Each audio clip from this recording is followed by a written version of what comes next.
연말이 가까이 오고 또 시기적으로도 좀 어려운 시절에 우리가 살아갑니다. 어디 한번 웃고 떠들고 또 희망을 가질 때가 별로 없습니다. 모두가 흔들리는 터전 위에 우리가 발을 딛고 살아갑니다. 이럴 때일수록 하나님 말씀밖에 없는 줄 믿습니다. 오직 하나님 말씀 붙잡고 오늘 이 어려움들을 극복해 나가는 우리 모두가 되기를 소망합니다. 요즘은 학교 생활 이렇게 하는 것 보면은 청소하는 거는 청소하시는 분들이 따로 계셔서 아이들은 그냥 공부에만 열중하면 됩니다. 아마 여기 앉아 계신 어르신들이나 제 연배만 되어도 학교 유리창 청소, 마룻바닥 청소 이건 다 우리 학생들이 했습니다. 또 시골 학교 같은 경우는 비가 오고 나면은 그 교문 앞에 흙이 다 파헤쳐지면은 그 다음 날은 삽이나 경기 같은 거 들고 가서 교문도 교도화를 깨끗하게 이렇게 정리를 했던 기억이 있습니다. 그런데 대부분 아이들은 열심을 다하는데 꼭 한두 명 친구들은 일을 안 하고 뺀질뺀질 거리는 애들이 있었어요. 미워 죽겠죠, 그런 애들 보면은. 꼭 오늘 우리가 본문에 나오는 한 달란트 받은 종과 똑같습니다. 악하고 게으른 종이다. 이렇게 표현할 수가 있겠죠. 그런데 우리는 5달란트 받은 자, 2달란트 받은 종은 열심을 다하여 5달란트, 2달란트를 남겼는데 1달란트 받은 자는 왜 땅에 묻어두고 주인이 돌아왔을 때 여기 있습니다 하고 그걸 내놓았을까요? 그리고 악하고 게으른 종이라 책망받고 밖에 쫓겨 슬피 울며 이를 가한다. 이런 내용으로 본문이 마치거든요. 그렇다면 우리는 이런 질문을 한번 좀 던져볼 필요가 있습니다. 1달란트 받은 종은 왜 그 달란트를 땅에 묻어두었던가? 왜 아무 일을 하지 않았던가? 뭔가 자기는 나름대로 생각이 있었겠죠. 그죠? 그게 오해였든지 착각이었든지 뭔가 문제가 발생했기 때문에 땅에다 그냥 묻어두었겠죠. 그래서 악하고 게으른 종이라 책망받고 쫓김받는 비유의 이야기로 끝이 나는데 우리는 여기서 하나 주목해야 될 게 왜 그는 일하지 않고 땅에 묻었을까? 여러 가지로 접근해 보면서 오늘 그 모습이 오늘 나의 모습이 아닌가 점검했으면 좋겠습니다. 그 첫 번째가 주인이 나를 차별했다는 것 때문에 일하지 않았다. 이렇게 해석하는 분들이 있습니다. 우리가 쉽게 접근하는 것과 똑같죠. 왜 어떤 종에게는 5달란트, 또 다른 종에게는 2달란트를 주면서 나에게는 1달란트를 주었느냐는 거예요. 차별이다. 우리가 감정이 상하면 일하기 싫을 때가 있죠. 특히 차별로 인한 감정은 굉장히 마음을 상하게 하여 아무 일도 못하게 합니다. 요즘 차별에 대한 내용을 많이 이야기하고 공정에 대한 내용도 화두이잖아요. 공정과 상식이 깨뜨려졌을 때에 용인할 수 없는 고통들이 남아있거든요. 그래서 어떤 신학자들은 1달란트 받은 자가 일하지 않고 땅에 묻어두었던 가장 큰 이유 중에 하나가 주인의 차별 때문이다. 이렇게 해석하는 분들이 있습니다. 그런데 모든 해석은 성경 본문에서 찾아야 하거든요. 그런데 성경 본문에 보면은 1달란트 받은 자를 주인이 차별했다는 구절을 찾아볼 수는 없습니다. 단지 우리는 5달란트, 2달란트, 1달란트라는 숫자적 크기 때문에 추측할 뿐이죠. 차별이라고. 차별했을 거라고. 그러나 지난주 설교했듯이 5와 2와 1이라는 것은 숫자의 크기를 말함이 아니라 재능의 다양성을 숫자적으로 표현한 것이다 라고 말씀을 드렸습니다. 사실 이게 정확한 해석입니다. 그러므로 주인이 1달란트 받은 종을 차별했다는 것은 우리의 추측일 뿐이지 성경 본문에 근거한 해석은 아닙니다. 이건 한 달란트 받은 자의 오해이고 착각일 수가 있습니다. 마찬가지로 주님은 우리 모두를 차별하지 않습니다. 모든 이에게 그에 맞는 적절한 재능을 저와 여러분에게 주신 줄 믿습니다. 두 번째, 한 달란트 받은 자가 왜 일하지 않았을까에 대한 부분입니다. 종이 주인을 악한 사람으로 오해했기 때문입니다. 오늘 종은 한 달란트를 땅에 묻어두었다가 그것을 주인이 돌아왔을 때 갖고 가서는 이렇게 이야기합니다. 그 내용이 24절입니다. 당신은 굳은 사람이라 심지 않는 데서 거두고 해치지 않는 데서 모으는 줄을 내가 알았습니다. 이렇게 고백합니다. 무슨 말씀입니까? 당신은 굳은 사람이라. 굳은 사람이란 뜻은 마음이 딱딱하여 인정머리 없는 사람이란 뜻을 가지고 있습니다. 굳었다.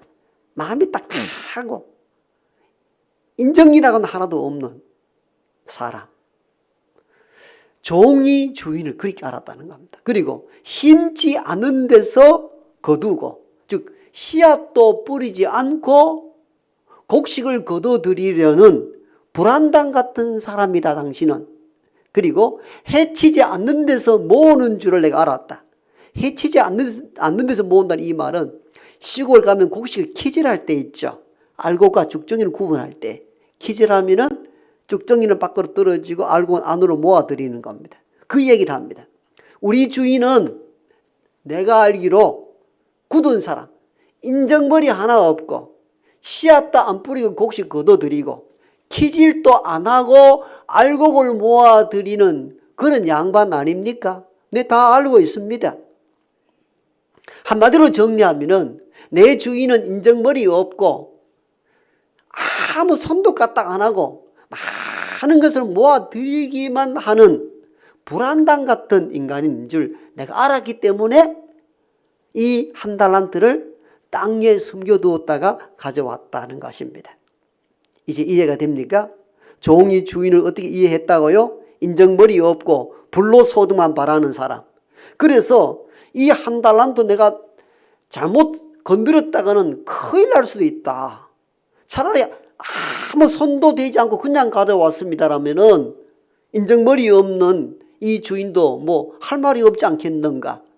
이렇게 판단을 하고 땅에 묻어두었다는 겁니다. 이게 그러므로 내 주인은 악한 사람이다. 인정머리 없고 심지도 않는 데서 거둬들이고 키질도 안 하고 모아들이는 이런 사람인 줄 알기 때문에 이 한 달란트를 두고는 억지를 부려서 10달란트, 20달란트 왜 안 가져왔느냐라고 말한다면 내가 뭐라 답할 거냐? 주인이 준 그대로 나는 손도 까딱 하나 안 됐습니다. 라고 말하는 것이 차라리 편하겠다 해서 땅에 묻어두었다는 겁니다. 한마디로 종은 주인을 곡해합니다. 오해합니다. 그러나 성경 본문에 보면은 주인은 한 달란트 받은 종이 주인을 평가한 듯 그렇게 악한 사람이 아님을 알 수 있습니다. 왜? 자기의 소유를 종에게 맡기는 주인이 어디 있습니까? 그걸 보면은 종들을 사랑하고 인정했던 선한 주인임이 드러납니다. 그리고 5달란트, 2달란트 받은 자가 열심을 다했을 때에 너가 적은 일에 충성하였으므로 더 많은 것을 맡기겠다라고 약속도 하고 내 주인의 잔치에 참여할지어다라고 하는 걸 보면은 주인이 악하다 할 수 없다는 것을 볼 수가 있습니다. 이건 한 달란트 받은 종이 주인에 대한 오해요, 착각이었던 것입니다.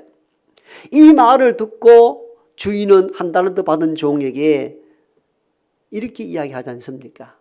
얘야, 내가 심지 않는 데서 거두고 해치지 않는 데서 모으는 그런 악한 사람으로 나를 알았느냐?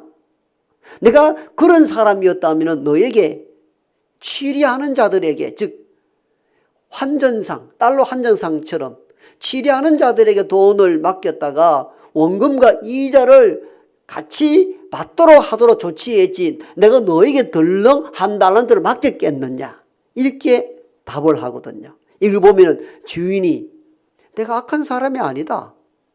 악한 사람 같으면은 돈을 배나 불릴 수 있는 곳에 불려가지고 원금과 이자를 찾아 먹지 너에게 맡겼겠느냐. 네가 나를 심지 않는 데서 거두고 해치지 않는 데서 모으는 마음이 굳은 인정머리 없는 사람을 여기냐. 나 그런 사람 아니다라고 26절 27절에서 주인이 변론합니다. 이 대목을 보면은 한 달란트 받은 종이 주인을 매우 곡해했다는 것을 알 수가 있습니다. 주인은 악한 주인이 아닙니다. 오늘 본문은 그것을 여실히 보여줍니다. 오히려 한 달란트 받은 종은 자기 게으름을 모면하기 위하여 주인의 악함을 핑계 삼았던 것인 거로 보여집니다. 가끔 우리가 이럴 때 있죠. 열심히 살지 아니할 때 주님은 저 사람에게는 머리도 잘 돌아가고 부유한 집에 태어나게 하셨고 나는 가난하고 거기다가 머리도 안 돌아가고 IQ도 낮고 내게 준 재능이 아무것도 없는데 내가 뭘 합니까? 이런 핑계 삼아 세월을 낭비하는 이들이 있습니다. 이는 자기를 만들어 이 세상에 보낸 주님을 악한 분으로 여기는 자입니다. 그 주님에 대한 오해요, 곡해요, 착각입니다. 주님은 선하신 분이십니다. 우리에게 좋은 재능을 주셔서 인생을 잘 활용하여 의미 있게 살기를 바라시는 분이 주님이십니다. 그 다음에 이 한 달란트 받은 종이 주인에 대한 잘못된 이해는 뭐냐면은 달란트를 있는 그대로 잘 지키기만 하면 된다라고 오해한 겁니다. 주인이 원했던 마음은 아니었죠. 종이 그렇게 생각한 거예요. 왜 이런 생각했어요? 종이 주인에 대한 이해가 처음 잘못됐다 그랬잖아요. 악하다. 그래서 오늘 25절 보면은 종이 내가 두려워하여, 이 표현에서 두려워하여 주인의 악하다는 것에 대하여 두려워하니까 어떤 마음이 듭니까? 이거 잘못 사용했다가 잃어버리면 어떻게 되겠는가에 대한 두려움 때문에 이걸 잘 보관만 하면 되겠다는 생각으로 아무 일도 하지 않았던 것입니다. 의외로 이런 분들이 많습니다. 어떤 일을 시도하려다가 그걸 잃어버릴까 싶어서 두려워서 아무 일도 하지 못한 사람들이 종종 있죠. 여러분, 진짜 실패는 무엇입니까? 사업가들은 그런 이야기를 합니다. 아무것도 시도하지 않는 것이 가장 큰 실패다라고 말합니다. 시도했다가 실패하는 것은 오히려 더 많은 경험을 축적할 수 있는데 두려워서 준 재능과 물질을 아무 데도 사용하지 않는 사람이 가장 인생의 큰 실패자라 말합니다. 사실은 주님이 준 재능을 적극 활용해야 하거든요.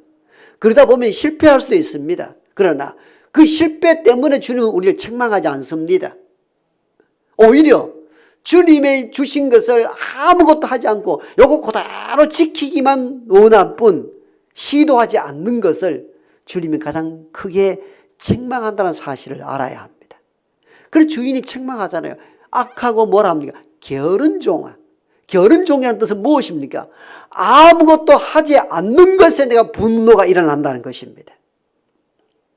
한 달란트 받은 종은 주인의 마음, 이 마음을 읽지 못했습니다. 읽어내지 못하니까 그냥 지키기만 하는 것이 가장 좋은 방식이라고 판단한 것입니다. 우리는 한 달란트 받은 종과 같이 주님이 저와 여러분이 준 재능들을 뭔가 두려워서 시도하지 아니하고 아무것도 하지 않는 채 인생을 그냥 소비하는 이들이 있습니다. 책망받을 일들입니다. 하다가 실패하고 있는 것 까먹는다 할지라도 주님 주신 재능을 적극 활용해야 합니다. 이것이 주인의 마음이었어요. 그런데 한 달란트 받은 종은 이 주인의 마음, 이 마음을 몰랐습니다.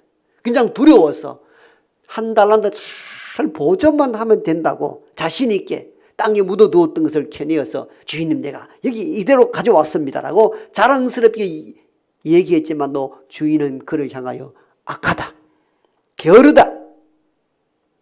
왜? 주인의 마음을 그가 알아내질 못했기 때문입니다. 주인의 마음은 그냥 안정되게 보장되는 것이 원하는 것이 아니라 내가 너에게 준 달란트를 적극 활용하라는 것입니다. 이게 주인의 마음입니다. 이것이 비유라면은 실제적인 것은 무엇입니까? 주님이 저와 여러분들에게 주신 달란트를 그냥 보존, 다 유지하는 것에만 머물지 마십시오. 때로는 실패하고 넘어지더라도 준 재능을 적극 활용할 수 있는 저와 여러분 되기를 원합니다. 이걸 주님이 바라십니다. 마지막으로 종이 주인의 마음을 오해한 것이 뭐냐면은 주인이 계시지 않는 동안 충성되이 일하는가를 보신다는 것을 몰랐습니다.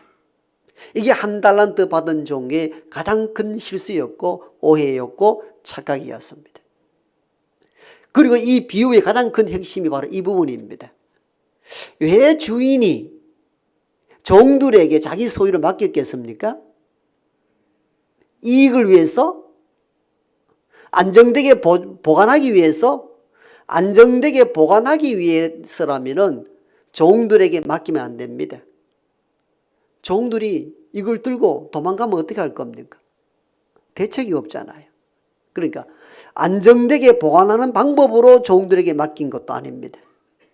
그게 가장 큰 주인의 실수가 되겠죠. 이익을 위해서 종들에게 자기 소유를 맡겼겠어요? 이익을 위해서라면 차라리 당시 은행 같은 것은 없었지만도 금리를 취득할 수 있는 다양한 금융 형태의 그룹은 존재했었다고 합니다. 거기다가 맡기는 것이 이익을 더 많이 가져올 수 있습니다.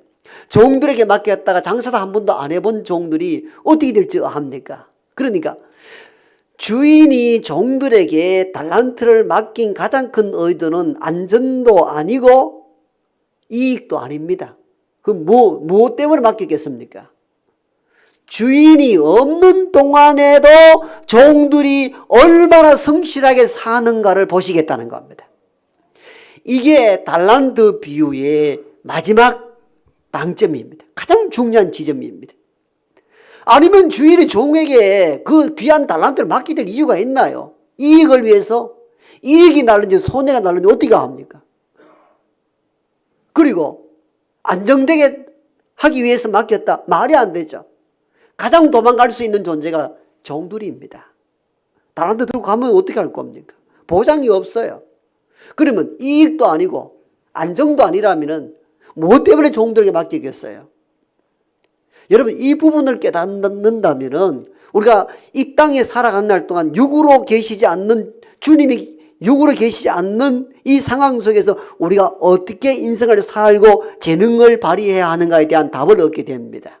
그건 주인이 없는 동안에도, 보이지 않는 동안에도 종원에서 성실한 삶 태도를 유지하는가, 주인이 이걸 보겠다는 겁니다. 여러분, 주인 앞에서는 종들은 좋은 마음이든 싫은 마음이든 하고 싶은 마음이든 하기 싫은 마음이든 억지로라도 하게 됩니다. 그때는 누가 신실한 종인지 악한 종인지 구분이 불가능합니다. 그런데 주인이 없을 때 진짜 종과 악한 종이 딱 구분이 됩니다. 이해가 됩니까? 여러분, 우리 있는 경험 있잖아요. 수업 시간 종이 딱 울렸는데 선생님 볼 일이 있어서 10분, 20분 늦습니다. 그때 되면 아들이 막 정신이 없습니다. 먼지가 펄펄 날아갈 정도 책상 위에 막 날아다니는 애들도 있고, 왜? 선생님 아직 안 오셨으니까. 근데 선생님 걸어오는 발자국 소리 들리면은 50명이면 50명 다 착 앉아가 책 딱 펴고 이렇게 앉아 있습니다. 왜? 선생님이 오시니까. 그때는 진짜 학생과 거짓 학생 구분이 안 됩니다. 언제 구분이 됩니까? 선생님이 계시지 않을 때 진짜 공부를 하고자 하는 학생과 하고 싶지 않는 학생이 다 구분이 됩니다. 그때 보면은 공부를 하는 애들은 수업 준비를 다 갖추어서 선생님 늦게 오셔도 미리 예습 같은 걸 합니다. 그런데 그렇지 않는 학생은 어떻습니까? 책상 위에 날고 뛰고 야단 법석입니다. 여러분, 이 달란트 비유의 핵심은 바로 이 부분에 있습니다. 대부분 우리는 눈으로 주님을 볼 수가 없잖아요. 그러다 보니까 우리 멋대로 사는 거죠. 멋대로 살아갑니다. 그런데 이 비유의 마지막 핵심을 여러분 마음속 깊이 새겨야 합니다.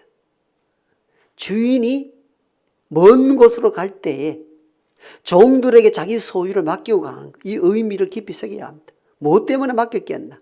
이익을 위해서 아닙니다. 안정을 위해서도 아닙니다. 그럼 뭐냐? 나 없는 동안 주인이 있는 듯 성실함을 유지할 수 있는가 보겠다는 겁니다. 대단히 중요한 달란트의 마지막 부분입니다. 육으로 주님은 우리와 지금 여기 함께 하지 않습니다. 그런데 재림하여 우리 앞에 다가올 날이 있을 것입니다. 지금 우리가 어떻게 재림을 준비해야 하는가? 육으로 계신 주님이 없는 동안에도 그 앞에 서 있는 듯 주신 재능을 가지고 성실히 살고 있는가? 이것 보시겠다는 겁니다. 여러분, 이것만큼 중요한 것이 없죠. 이것만큼 중요한 것이 없습니다. 여러분, 우리는 이렇게 살아야 합니다. 이렇게 살아가야 합니다. 주인이 계시지 않는 동안에도 내게 준 하나님의 재능들을 누가 보든 보지 않든 성실을 유지해 가는 것. 여러분, 목사 있을 때 잘하고 없을 때 지멋대로 구는 것. 이거 엄청난 차이가 있는 것이죠. 신실한 신앙인들은 교회 지도자가 있든 없든 항상 자기 자리를 지키고 예배에 임하고 기도의 자리에 멈추지 아니하고 누가 보든 보지 않든 성실히 자기 일을 감당하는 자. 이걸 보시겠다는 겁니다. 달란트 비유를 통하여 그리고 한 해의 끝자락에 이루면서 나는 주님 보든 보지 않든 주께서 내게 맡긴 재능들을 성실히 활용하고 있는가 자기를 점검할 수 있는 우리 모두가 되기를 소망합니다.